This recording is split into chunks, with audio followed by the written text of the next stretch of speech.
Assalamualaikum warahmatullahi wabarakatuh. Teman-teman sekalian, bertemu lagi dengan saya Abdurrahman Yusuf di channel Pondok Bidara. Teman-teman, saya untuk konten saat ini akan mengangkat tentang ikan sapu-sapu. Teman-teman pasti tahu ya ikan sapu-sapu itu seperti apa. Jadi, ikan sapu-sapu itu namanya itu ikan pleko. Ikan pleko dia punya mulut penghisap. Mulutnya terlipat ya di bawah gitu kan, dan itu menghisap apa, menghisap eh, lumut-lumut yang ada di dinding-dinding kolam atau akuarium.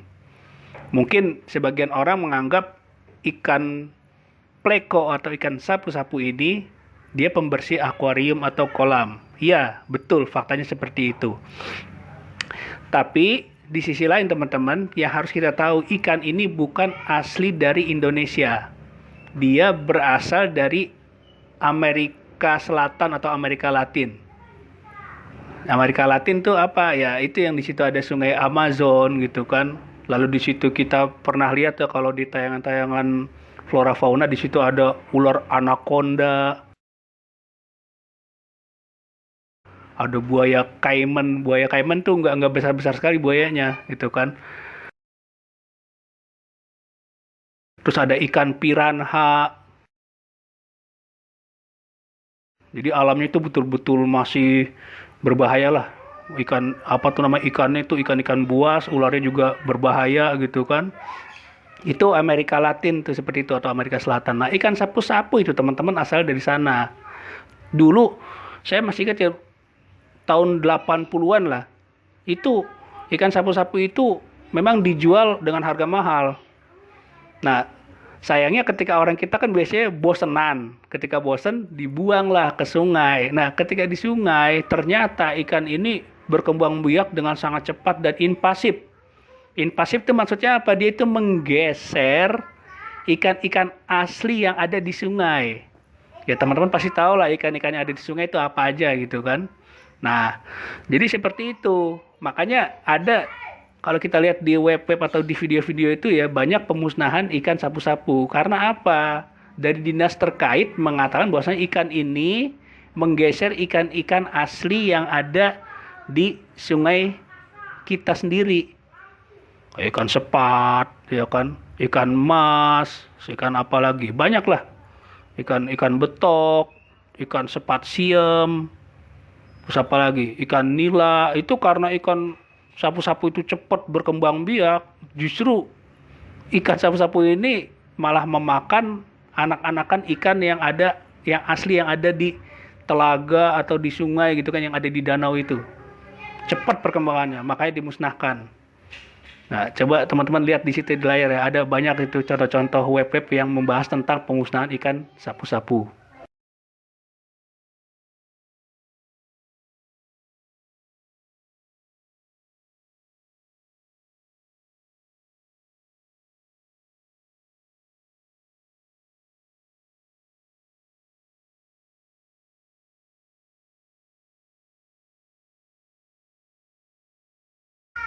Terus teman-teman, selain itu, ikan sapu-sapu ini saya sudah meneliti ya.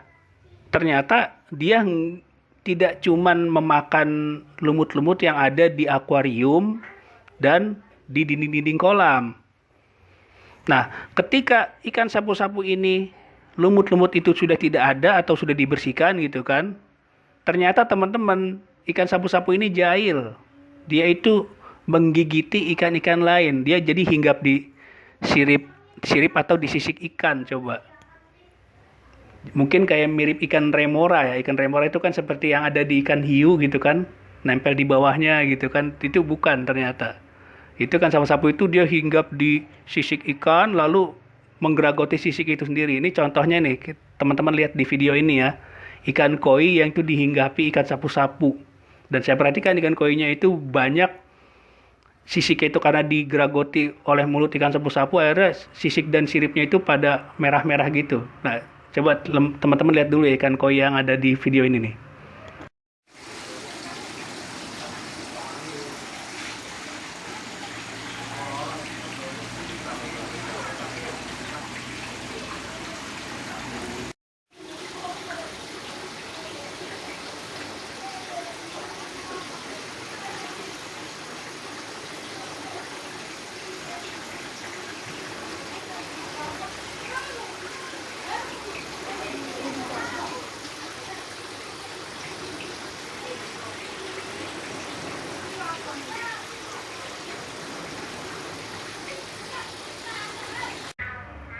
Terus ada juga teman-teman ikan mas koki. Saya juga amati juga itu. Saya videokan itu di sebuah toko ya, toko penjual ikan hias. Itu ikan mas koki juga sama. Dia itu digigitin oleh ikan sapu-sapu. Jadi ikan sapu-sapunya itu berenang, meliuk-liuk gitu kan. Nah, ketika ada ikan mas koki dekatnya, dia sempat mau menghisap dan mau hinggap itu. Itu kalau misalkan itu ikan itu lagi sedang keadaan mati, itu akan digeragoti itu sama ikan sapu-sapu.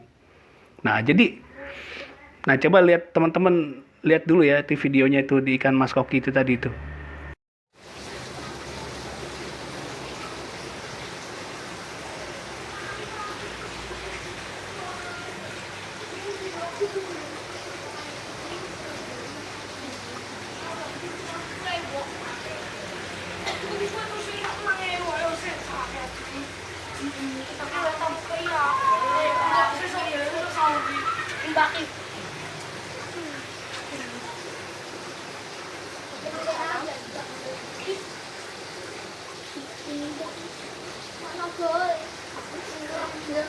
Pakai dia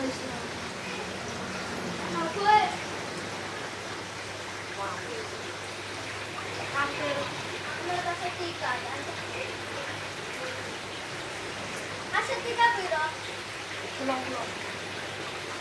Enggak tuh, pasang bos di es. Sudah sih.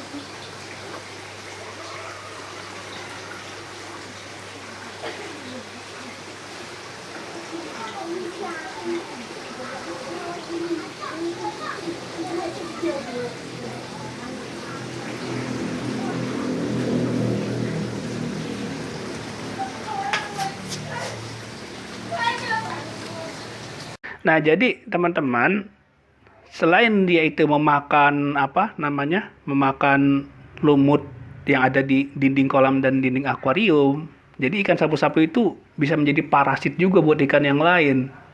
Coba, belum lagi sisiknya yang keras kan ya bisa membuat luka ikan-ikan ketika ikan itu kehabisan air, nah ini terjadi gesekan itu kan sama ikan sapu-sapu, sisiknya bisa rusak itu. Nah, jadi teman-teman coba bisa dipikirkan kembali ya kalau melihara sapu-sapu, mohon jangan dicampur sama ikan-ikan lain, terutama yaitu tadi itu ikan mas koki, ikan mas yang biasa gitu kan, ikan koi, lalu ya ikan starlet itu kan kayak ikan mas tapi ukurannya kecil seginilah, nggak besar-besar dia. So, ada ikan kumpai itu yang dia itu siripnya itu panjang banget, sirip buntutnya itu termasuk jenis ikan mas juga itu. Karena apa, dia itu mengandung di sisinya itu mengandung banyak lendir. Nah, dari lendirnya itulah yang akan banyak memproduksi lumut-lumut yang ada di apa namanya dinding kolam sama akuarium. Apalagi kalau dinding kolamnya itu berinteraksi langsung dekat sinar matahari ya, kena sinar matahari langsung itu cepat tumbuh.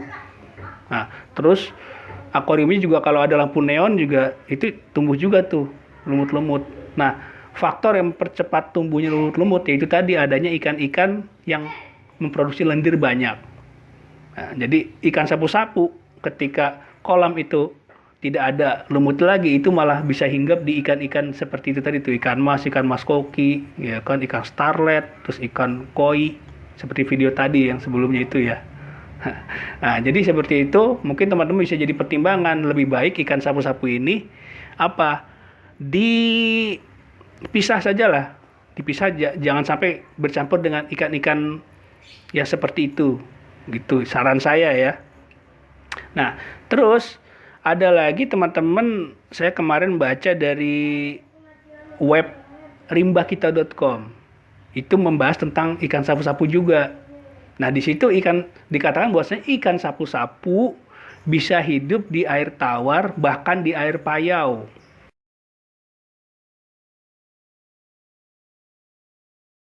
Wah, ikan air payau itu kan dia itu pertemuan antara air sungai yang tawar dengan air laut. Biasanya itu ada di muara-muara.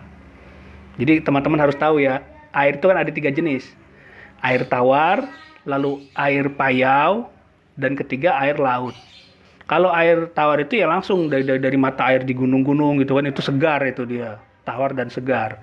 Lalu yang kedua, air payau. Nah, ketika air itu sudah mendekati ke laut atau di muara ya, pertemuan antara pantai dengan apa tuh sungai, itu airnya itu menjadi payau. Jadi udah mulai ada kadar garam beberapa persen lah yang ada di air itu tadi. Nah, kan disebutnya air payau. Lalu ada lagi namanya air laut. Nah, air laut itu yang langsung dari laut, persis dari laut itu, sebagaimana di pantai itu ya. Nah, nanti saya akan uji coba, bener nggak sih ikan sapu-sapu tadi bisa beradaptasi di air payau.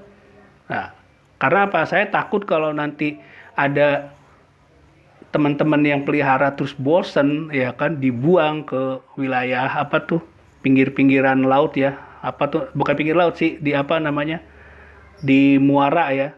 Muara itu pertemuan sungai dengan laut itu. Saya takut khawatir ikan sapu-sapu ini malah bisa berkembang biak juga. Nah, biar nggak banyak ini, saya coba mau berangkat ya, saya mau ngambil air laut dan air payaunya ya.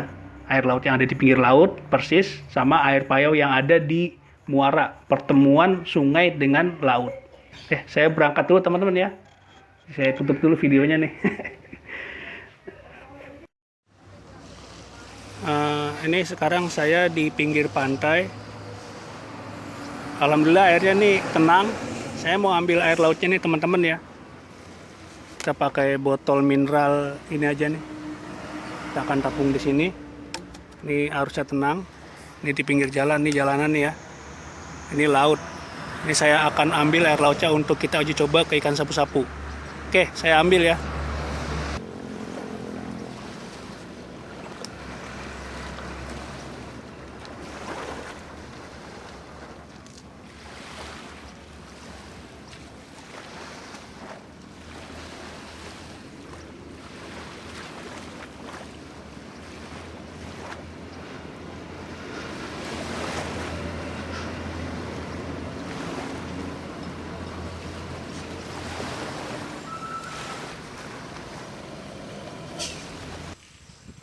Teman-teman, kalau tadi kita udah ambil air laut dari pinggir laut itu ya, air laut murni. Nah, ini sekarang saya di bawah jembatan atau ini muara, pertemuan sungai dengan laut. Laut itu sebelah sana ya. Nah, ini saya mau ambil airnya ini dari sini untuk uji coba di ikan sapu-sapu. Ya, apakah dia masih hidup atau tidak, atau nanti ikan sapu-sapunya itu akan celeng gitu ya. Ini kita akan coba. Itu laut, ini air laut sudah mulai masuk ke sini, tapi dari sana itu kan air tawar ya. Dari arah selatan sana air tawar menuju ke laut. Jadi ini percampuran dua air laut. Dua air ya, dua air tuh, air tawar sama air laut. Nah, ini akan saya coba nih di ikan sapu-sapu.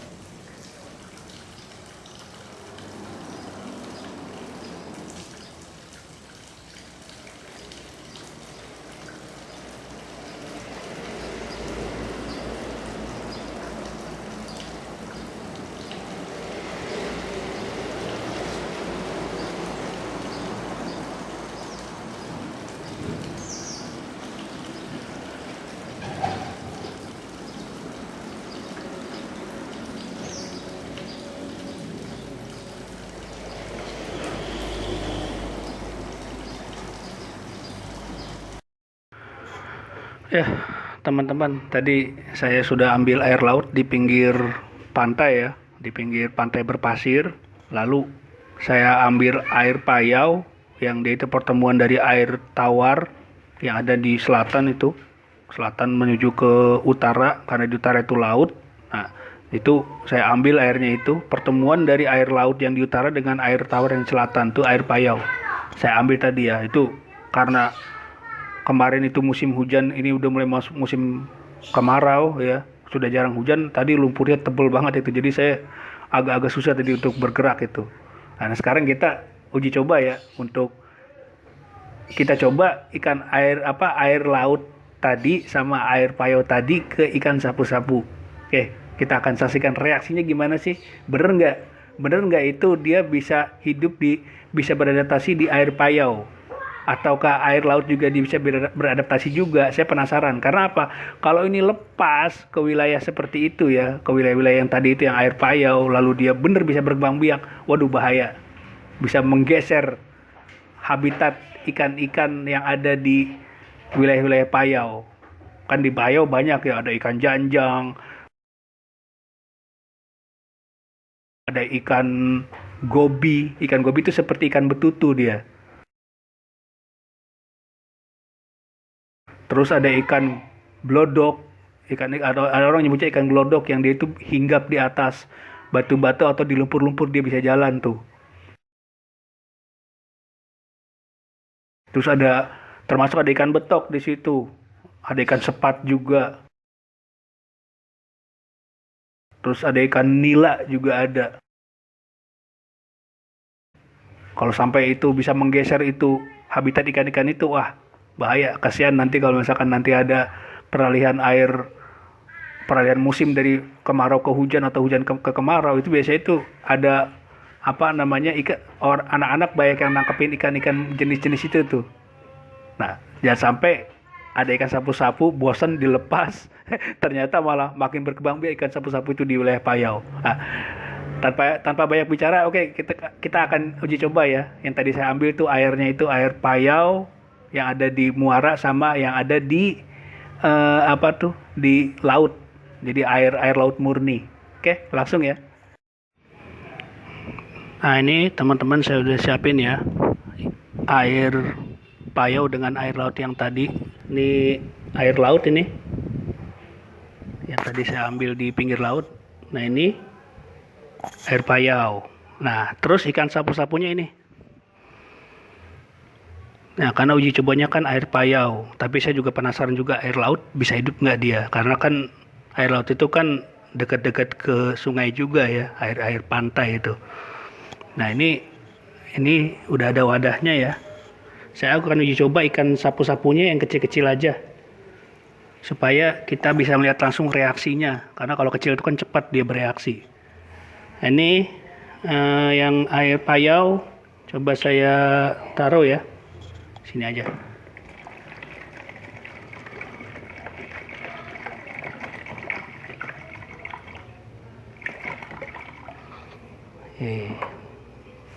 Tutup, jangan sampai tumpah. Terus yang air asin atau air laut di sini, saya akan coba taruh situ aja. Nih, kita tuang.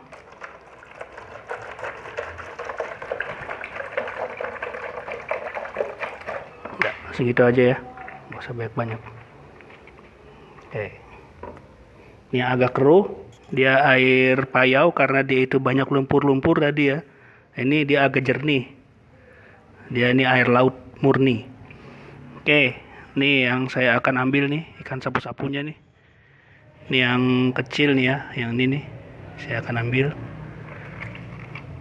Nah, yang kecil ini saya akan coba di air laut.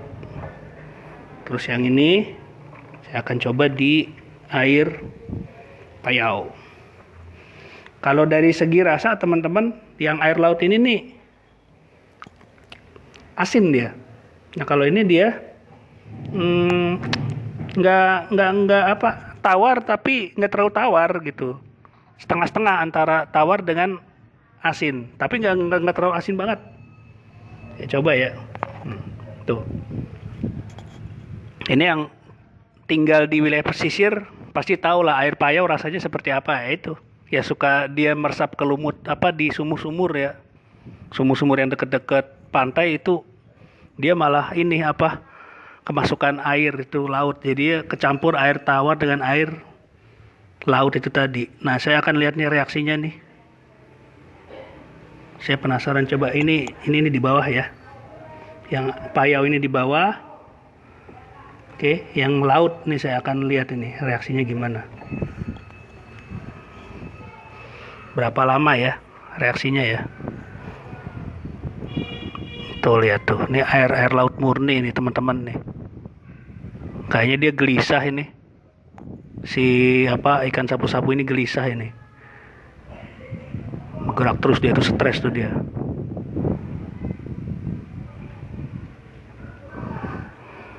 Coba lihat dari atas ya. Oh, jadi ketika dia diem, badannya jadi kayak mengapung ke atas, teman-teman.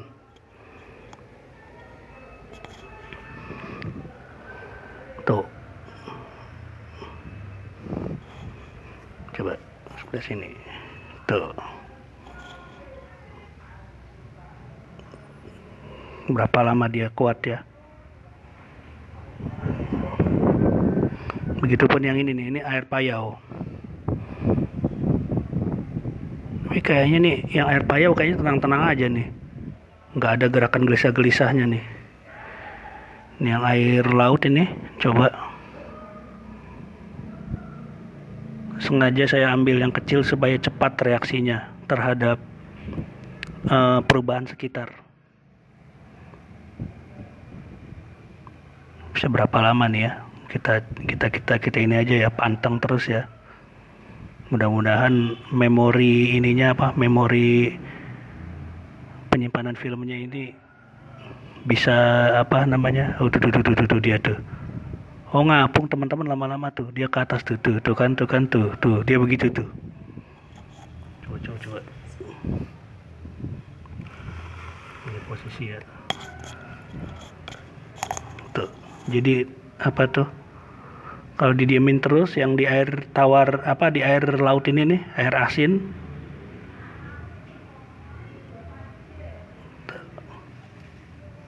Oke, kita panteng terus ya. Apa yang terjadi dengan ikan sapu-sapu ini?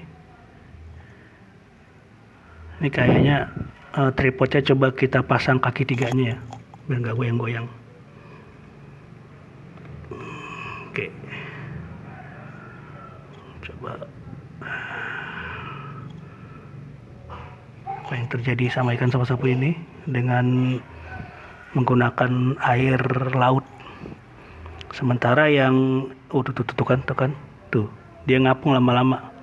Karena ini ya teman-teman ya, masa jenis air laut itu dia garam tinggi. Itu kan membuat benda-benda sekitar itu cepat mengapung. Makanya kalau ada bangkai di laut itu dia cepat pembusukannya dan mengapungnya juga cepat. Karena garam itu kan dia efeknya cepat merusak ya. Sementara ikan sapu-sapu ini kan aslinya dari air tawar. Nah, ikan air tawar itu dia itu kan lebih banyak untuk mengeluarkan air. Karena dia kan di air tawar. Nah, ketika dia itu masuk ke air laut, ya justru air laut itu kurang dia. Unsur H2O-nya kurang, lebih banyak unsur garam. Akhirnya dia dehidrasi itu kalau ikan tawar ke laut. Nah, tuh kita lihat ya reaksinya ya. Tuh lama-lama dia ngapung ke atas, teman-teman. Jadi yang dia itu penghisapnya itu lama-lama tuh begitu tuh. Tuh. Oh.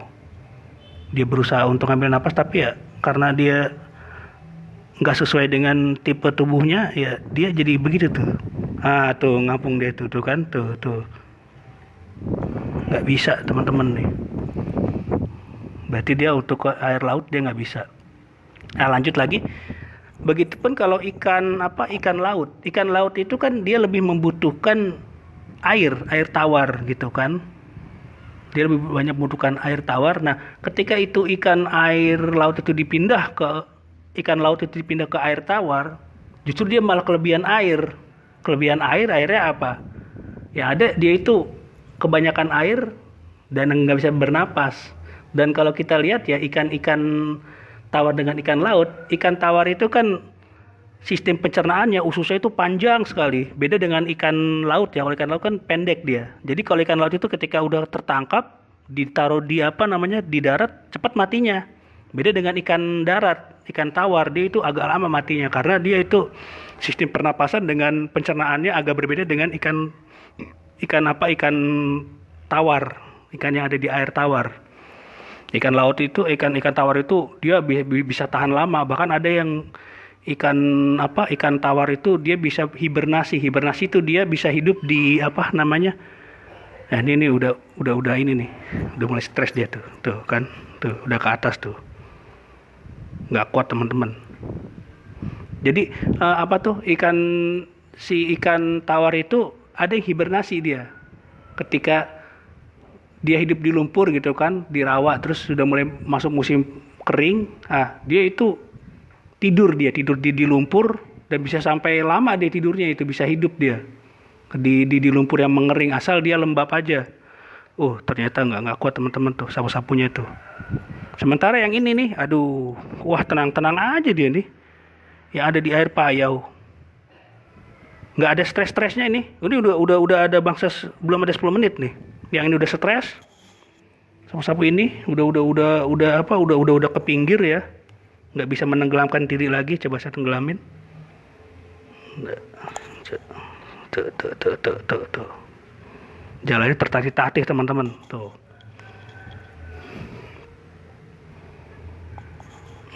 dia ke atas lagi. Coba saya dorong lagi supaya ke bawah. Tuh. Nah, jadi gitu tuh. Wah.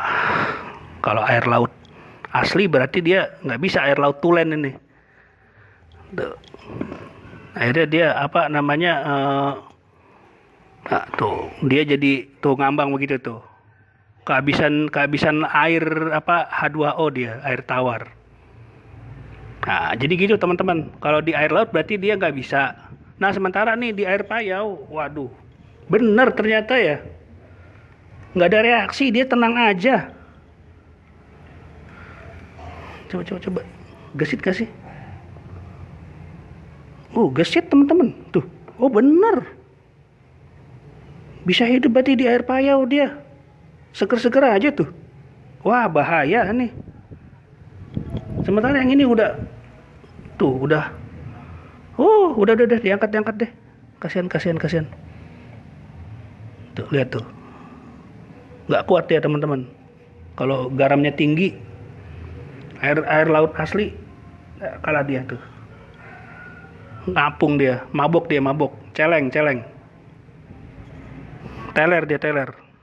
Diangkat aja ya, kembalikan ke yang ini, dikembalikan ke tempat tawarnya lagi yang tempat tadi ini. Taruh sini aja lah. Deh. Dia masih agak-agak celeng tuh, agak-agak lemes dia tuh. Udah biarin aja. Nanti dia akan pulih kembali, tapi ini airnya kayaknya harus dipendekin lagi nih, dikurangin lagi airnya supaya dia ngambil napas lebih gampang. Nah, sementara ini bener nih. Oke, kita angkat ya. Nah, nih, waduh. Yang ini nih bener ya ternyata ya. Nggak mati. Nggak mabok teman-teman nih. Si sapu-sapu yang satu ini di air payau nih. Wah benar, berarti itu yang tadi rimbakita.com mengatakan bahwasanya di air payau dia bisa beradaptasi. Benar.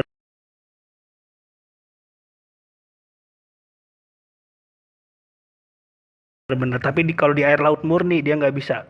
Mati dia. Ini masih hidup teman-teman tuh. Coba saya angkat ya. Masih gesit. Tuh. Masih gesit tuh. Masih ada suara kek dia.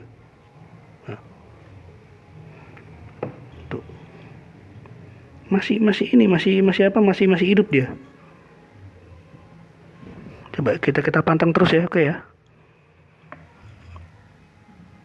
Nggak.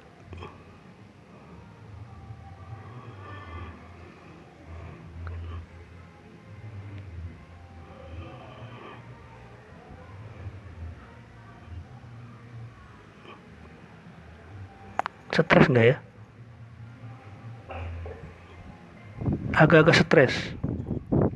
Agak stres juga dia, agak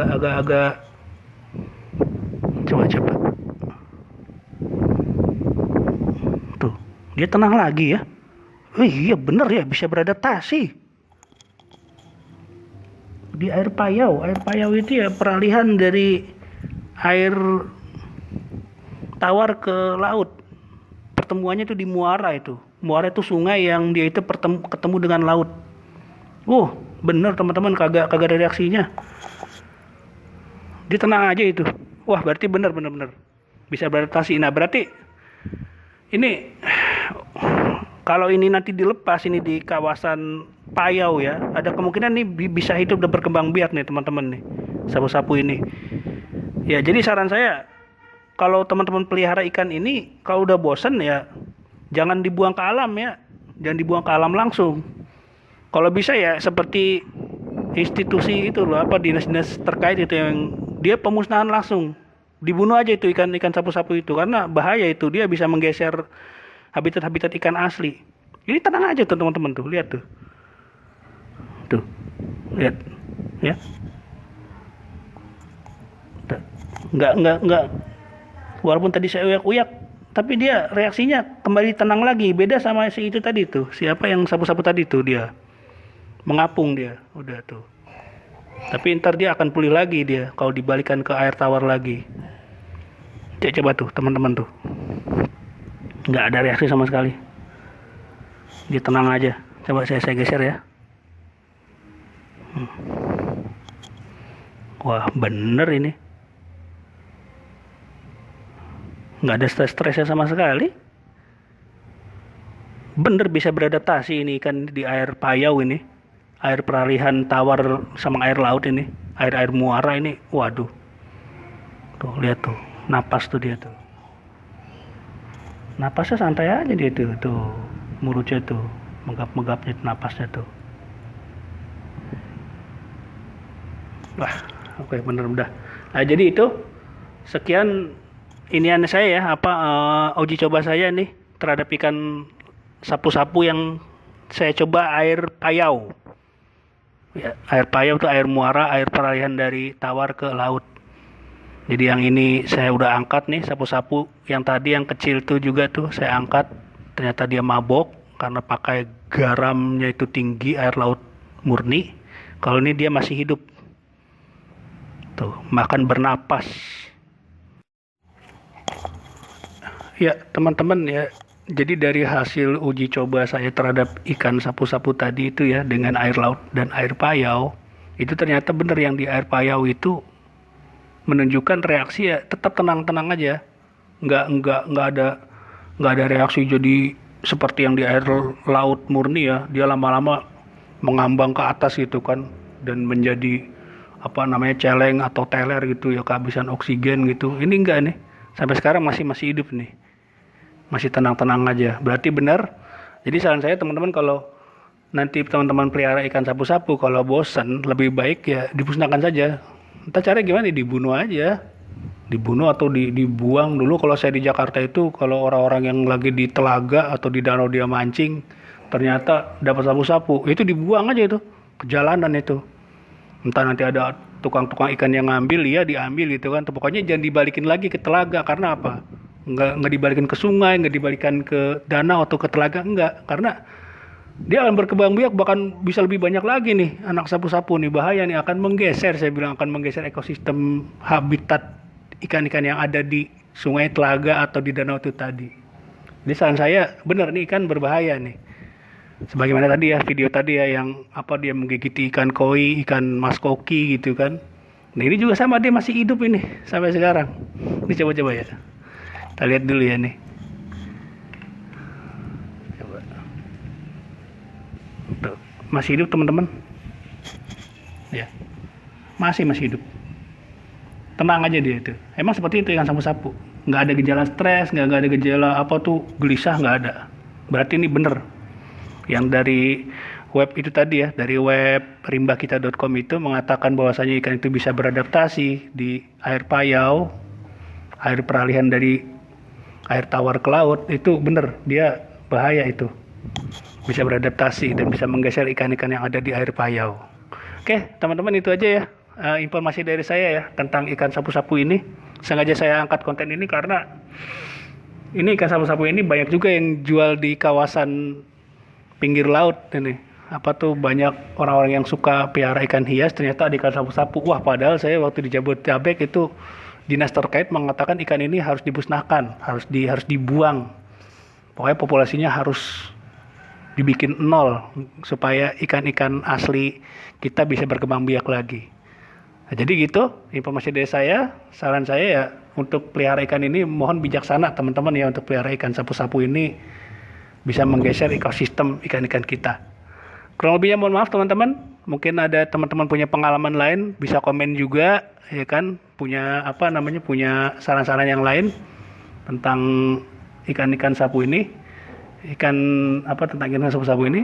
Dan kurang lebihnya mohon maaf. Assalamualaikum warahmatullahi wabarakatuh.